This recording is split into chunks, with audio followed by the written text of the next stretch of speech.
دوستانو سلامونه. که غواړئ بې ځایه منشن کېدو څخه ځان لرې وساتئ یا بیخي تاسو څوک منشن نه کړي په انسټاګرام کې، نو تاسو کولی شئ تاسې به هغه لپاره انسټاګرام ته لاړ شئ. انسټاګرام ته چې لاړئ هغه نه وروسته به تاسې په پروفایل باندې کلیک کوئ. پروفایل باندې کلیک کول نه وروسته به په دغه درو خانو به کلیک کوئ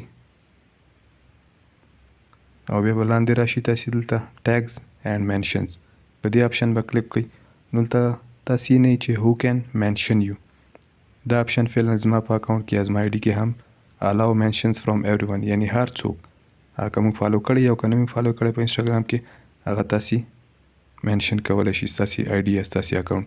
نو دوم آپشن دی الاو منشنز فرام پیپل یو فالو، هغه کسان ته هم ستا اکاونټ یا آی ډي منشن کولی شي چې تا فالو کړي.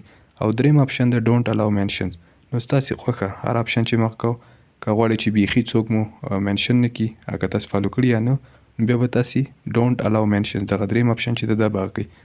نو دا و د نن ویډیو. که ویډیو مو خوښه شوي در سره لایک کړئ، که کوم پوښتنه یا نظر لرئ موږ سره د کمنټ لارې شریک کړئ. که چینل ته نوي یاستئ در سره سبسکرایب یې کړئ. تر بلې ویډیو په پاک او مهربانه رب سپارم.